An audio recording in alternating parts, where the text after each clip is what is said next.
Hi, everybody. This is Michelle Hill, your legacy builder at Winning Proof, and I'm here with another episode of Winning Proof Unscripted. If you like this podcast, please like, share, and subscribe. Today, I have a super special guest that's outside my wheelhouse since I normally interview sports figures and everything, but I have a very special guest. And as I introduce him, I am going to read his bio. Okay, hold on here.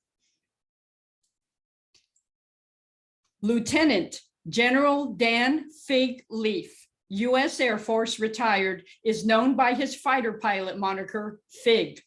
He is a decorated combat fighter pilot and leader with more than 3,600 flight hours, including F-15 and F-16 combat missions in Europe and the Middle East. He is a respected educator and experienced defense industry executive. His 33-year career, USAF career, culminated in duties as the Deputy Commander of U.S. Pacific Command from 2005 to 2008. His civilian and military decorations include Secretary of Defense Medal for Outstanding Public Service, Defense Distinguished Service Medal, Legion of Merit, Bronze Star, the Air Medal, and many more decorations that I don't have time to mention. In 2017, Fig earned the Oslo Forum's first ever Peace Writer Prize for his essay, An Urgently Practical Approach to the Korean Peninsula. General retired Fig and his wife, Alejandra, live in Honolulu, Hawaii. He is an avid Harley-Davidson rider and takes frequent doses of humility from the game of golf. Fig is also managing director of One LLC, the host of Figments, The Power of Imagination, and Figments on Reality on ThinkTech Hawaii. He is a prolific author.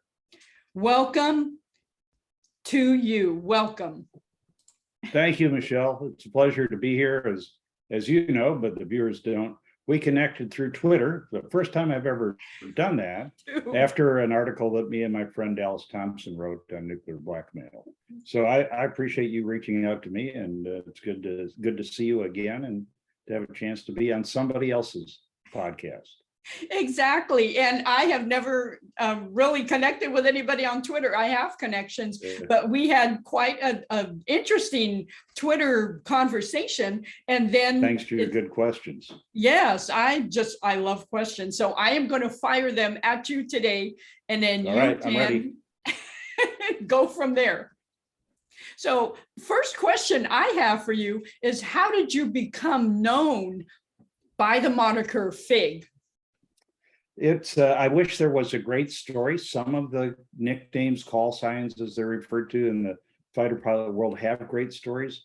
Mine was just a play on words. I had a different nickname for the first few years in my career, and I showed up as a new F-15 pilot. I'd flown a couple other airplanes in Okinawa, and my boss, my flight commander, said, "Okay, Leaf, what do they call you?" And I told him what they called me, and he said, "No, we don't. We call you Fig." And that was July 9th, 1981. And ever since, people from all walks of life up to and including presidents have called me Fig. So Fig I am. That is and it goes with your last name. Exactly. It was a simple play on words. So there's nothing exciting, but it's the name. You got to have one. Yeah, absolutely, positively. So okay, so I want to go into, your just slightly into your career. Did you always know that you would attain lieutenant general status, or was it just simply a natural progression of your internal drive? I wasn't sure I was going to make, the progression of rank from lieutenant to lieutenant general was a long one, took 20 plus years. I wasn't sure I was going to make captain, and that wasn't an ambition. I wanted to fly airplanes. I joined the Air Force because of a burning desire to fly. And that was the motivation. As I went into my career, I did pretty well flying. And I also found that I liked two things. I liked leading, and I had some ability for it that developed it. More important than that, I liked the people I served with and liked facilitating their success. And the surest way to not become a general is to want to be a general, I think. I had great people who worked for me, and I matured over time into taking more pleasure in their success than my success. And that's how you get truly successful. Okay, were you like that as a child? Did you have leadership qualities as a child that your parents kind of saw and said, oh yeah, this kid's going to be a leader? No, I was voted most likely to do hard time in my high school class. And I was not. I was the antithesis of that. My siblings were very successful academically, and I wasn't a good student. I wasn't a very good kid, looking back on it. And so what changed all that was a desire to fly without having been in airplanes, and then an aptitude for the Air Force, an aptitude test that said I'd be a good pilot. And so they gave me the opportunity. And from the first time I was ever in an airplane was in the backseat of an Air Force jet, and that was it. But for that, I'd be flipping burgers or picking up your trash. Noble jobs, but not what I wound up doing. Yeah, exactly. Wow, wow. So in 33 years, you have to have a plethora of stories to share from being a fighter pilot. I mean, you've seen all kinds of things. So can you share at least one experience that awarded you one of your medals, or another story, whatever your favorite story is? Yeah, I don't have I don't have a story that's particularly directly connected to medal. I have lots of stories because I am a fighter pilot and an inveterate storyteller. That's the stories I have are the best stories are about other people and what I witnessed and what inspired me. I think we're in a circumstance in our society these days where people are choosing to incite rather than inspire. And I don't think that's very productive. I don't think it's very good. I don't think it's very good-hearted. So I try to inspire. I think one of the stories that I'd share that shaped my view was flying an F-16 combat. My views flying an F-16 combat mission during the air war over Serbia. Allied Force was called. It was about the ethnic cleansing in Kosovo, and my flight leader and I was a one-star general wing commander, and my wing safety officer was leading me on this mission because he had a lot more experience in the F-16. And we watched Serb war criminals burn villages based on religion. The Muslim Albanians ethnically in the Kosovo province were being cleansed and tortured and murdered and raped. Oh. We could see that from here and see the houses burning and know that if a house wasn't burning, it was because they weren't in this repressed minority. And it was horrifying. There's no other way to put it. Wow. And so we tried to stop it. That was our job, to find the Serb irregulars and military that were doing this and bomb them. And it was the first time, and I dropped bombs in combat on other missions before that, but this was the first time I killed people and knew that I did it. Okay. And we had to stop what they were about to do to the next town. Yeah. And there are many memories. This is a half-hour story, and I won't tell the whole story, but the most striking thing to me was low on gas at much lower altitude than I should have been, probably getting shot at. I didn't see it, but I'm pretty sure I was getting shot at. The thought that came to mind was, thank God I went to the University of Wisconsin. And why would you think that in those circumstances? It was because I knew I killed people. I saw them die for the first time. Wow. And attending the University of Wisconsin in the 1970s in Air Force ROTC, my views as a ROTC person were challenged at every turn at that very legal university. So I had a firm understanding of what I'd agreed to do, what I'd signed up for as a military member. And at that point, I think I had 25 years of service. So I wasn't uncertain about the moral footing for my choice. And I thank God for that at that moment. And to me, it speaks the value to respecting different positions and not being afraid to hear the view of others, even when they are diametrically opposed to yours, and to do it in a respectful manner. So Yeah. that's one story. I have another 3-minute story if we have time for Please one tell. that's about Yes. somebody else. Go right ahead. Well, one of the great things about being in the military is the people, if you're a leader, that you get to lead. And the bottom line of this, again, a story that I can make much longer in the telling, but won't.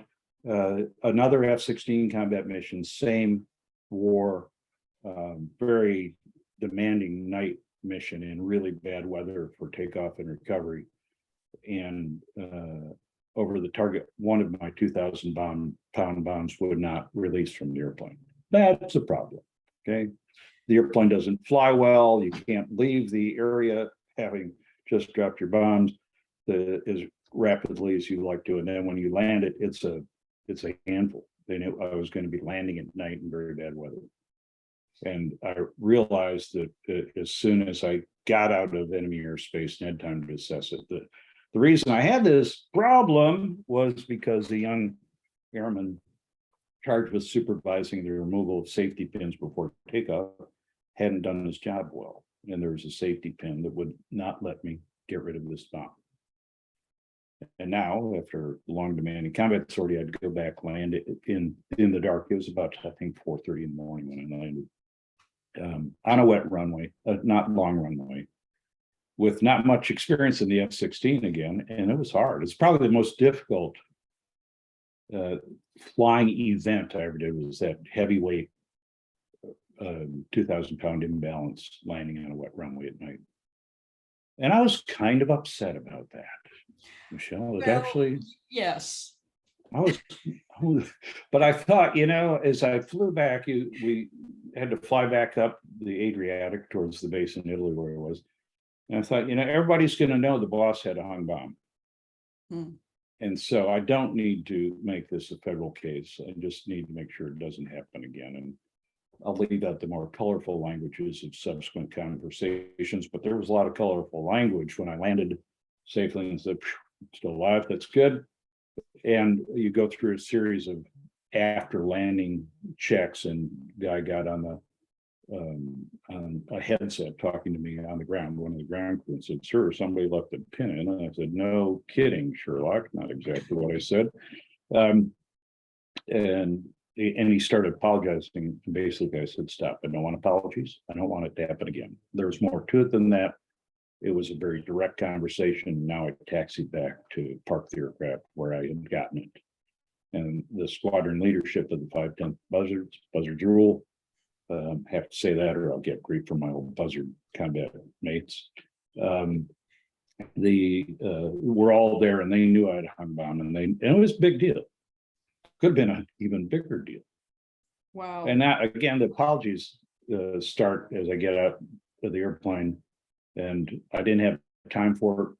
We had a big event beyond that, but visited Secretary of Defense in a few hours, believe it or not, during the war. So I had other things to do, but also I wanted them to focus on fixing the problem. Yeah. I didn't want a lot of hand wringing and apologies that didn't matter, because apologies don't matter. You don't fix a damn thing with apologies. So I wanted them to fix it. And I shared that with them. And somebody said, "Well, sir, we'll conduct an investigation." I said, "I don't give a darn, kind of, what you do. I just don't want it to happen again." Okay. That's my criteria. That's how you will all be judged. Not by what you find out, but what happens in the future. I want you to focus on the future. And I was energized, but that's what mattered at the time, right? Yeah, absolutely. As I'm walking away from the airplane, young captain maintenance officer comes running up behind me and says, "Sir, we'll find the guy in end of runway, the load team chief who's screwed this up, basically. He didn't say it. We'll have him come see you. I'm like, you're not listening, are you? So I suggested strongly that he not do that. It was more to it than that, but now I was in the little dark room in debrief and the maintenance area of the squadron. There's a knock on the door. I'm kind of lost in my thoughts about the combat mission and this transition to this big visit we're going to have at the base. And knock on the door, and a kid's standing in the doorway. I said something like, "Come in." And he's dripping wet. The weather was terrible, and that's why this mistake happened. It was a very difficult operating environment. And I can tell he's a weapons troop, because weapons troops have to be, the folks who load and arm your ordnance have to be very fit, because some of the weapons actually lift, like AIM-9 Sidewinder. He took missiles. So you can pick the weapons troop out of the crowd because they're got this triangular body with a lot of upper body strength. Wow. So what is it? And he says, I think he saluted. I don't know. He said, "Senior Airman Carter reporting, sir." No. What do you want? Said, "Sir, I was your load team chief and enter runway." And we had ignition and liftoff of Brigadier General Leaf, as I told these guys not to do. And he interrupted me. He said, "Sir, I know that." He said, "They told me not to come see you, but I had to come see you. I had to tell you that I know my job was to ensure your aircraft was properly prepared for combat. And I know I failed in that job. It won't happen again."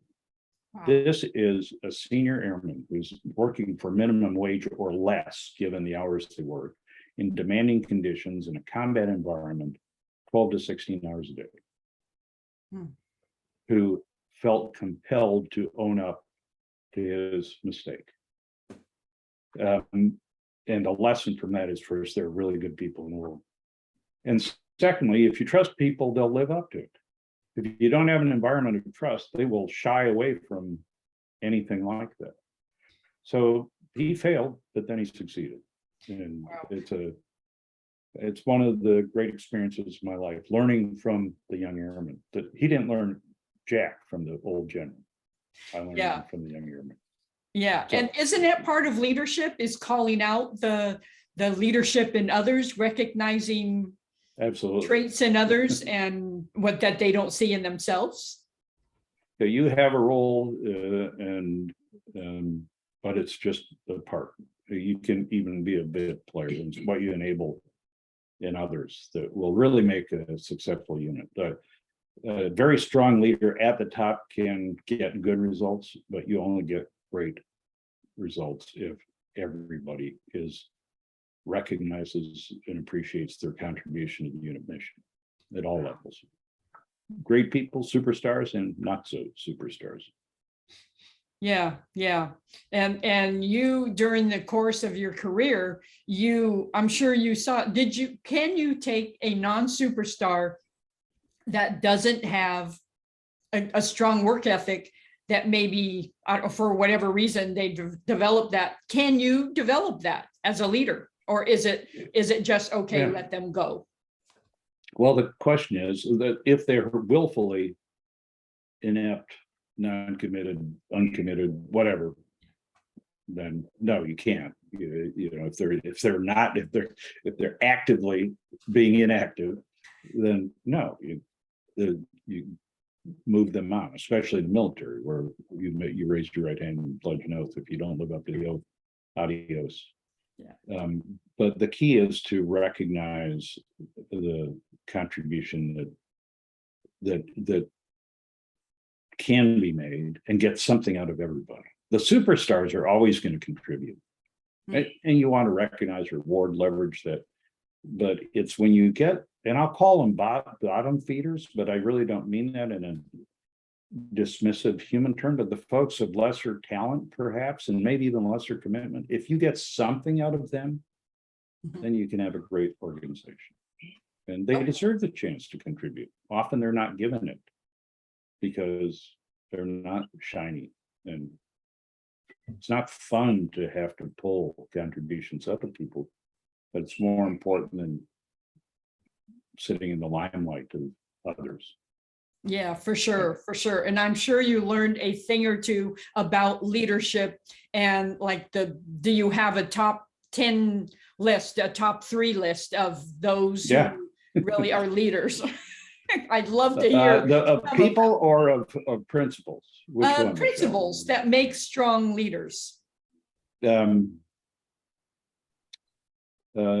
Yes, I do, and it's sitting on my wall here in my home office. Okay. And I think about it. The first is you need exemplars, and you don't have to be like them, but you should learn something from them. Vince Lombardi is my exemplar. I'm from Green Bay, big Packer fan, and so I've got his what it takes to be number one with a framed picture of him right in front of me every day. And the reason it's Vince Lombardi is not just because I'm a great fan and owner of the Green Bay Packers, but because number one, he was tough but compassionate. He was a very demanding boss, but cared about people. And the second reason I am there is he was a huge proponent of equal opportunity, which is my personal core value.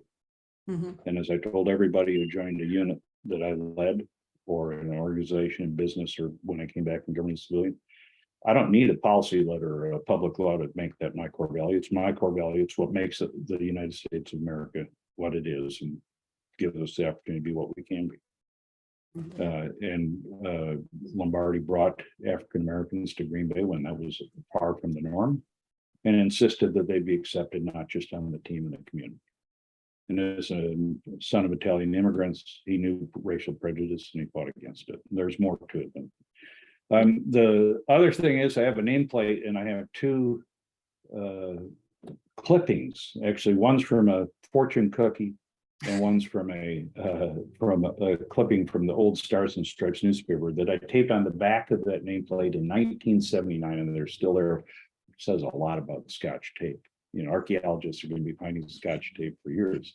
The quote of the day from Stars and Stripes is, the great pleasure in life is doing what people say you cannot. No, I take it back. I'm going to reverse these. So let me get it right. You got to hold yourself to standards, part of being a leader. The fortune cookie was the great pleasure in life is doing things people say you cannot do. I think I'd have to get the nameplate down and check. And then the other saying, and it's just a saying, is leadership is action, not position. That's okay? And so have an exemplar and have kind of a philosophy. Mine is, I can't do that, really. Watch me. Now, there's a dangerous hold my beer component now. And so what you want to do that people say you can not should be from a place of goodness and to make the world a better place, not to run your car off a cliff at 200 miles an hour or something like that. Yeah. Have a philosophy and then live it. And finally, one last thing I'd say is be yourself, because everybody else is already taken. That's a cliche. But subordinates and superiors, more subordinates than superiors, recognize a facade. And if you're trying to be like somebody else, I was not born to be an Air Force general. In the protocol and pomp and circumstance, not my best event.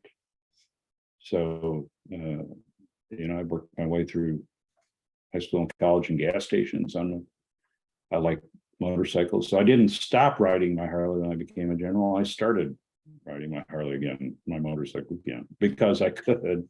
But that's me. And if you don't like me, fine, find somebody you like. Yeah, exactly. And I know, and I'm going down a quick rabbit trail here. I live in Smithfield, North Carolina, right? And you have been through Smithfield. We discovered during our first conversation is because you've been on your Harley through Smithfield. Stopped for gas there on my Four Corners ride. I rode after retirement. I rode my motorcycle from Seattle to Blaine, Washington, to San Ysidro, California, to Key West, and then up to Madawaska, Maine, and stopped from Smithfield for gas on the way north. Not a lot here, but it's Gas. it's enough. There's gas here. Yeah, that There's matters. some restaurants and a downtown. So Yep. I don't remember. Yeah, I do remember gas. It's one of those little figments, if you will. I can picture the exit. exactly. So I want to turn a little corner and ask you, because it wouldn't be complete, this conversation, without Right. talking about Top Gun Maverick, the movie that came out in May. I have not seen it yet. I have heard it's Go see really, it. really good. Yeah. And I watched a YouTube conversation between you and Major General Dallas Thompson, U.S. Air Force retired, as you reviewed the real and not so real parts of the movie. So can you share here a few of your observations about that movie? What's real? What's Sure. fake? Well, first of all, it's a good movie. Go see it. Very well done. Well acted within the constraints of the story that is not totally realistic. The movie, the flying scenes, both real and computer generated, are breathtaking. But it's a story of people working together to achieve a goal in very difficult circumstances by being disciplined and committed. And it's a good movie. Are there things that aren't real? Yeah, I mean, but there are elements of it. So I don't want to spoil anything. When you watch the final mission sequence, where they do what they've been training to do, a lot of that I've done in combat, not in exactly the same circumstances, but where you're working as a team to designate and destroy a target. Very real, very time compressed, and it's a good movie. So, and that's why they made $1 billion, right? Yeah, good movie. I wish I had the same appearance timeline that Tom Cruise does, because he looks awesome. Yeah, and exactly. He appears ageless.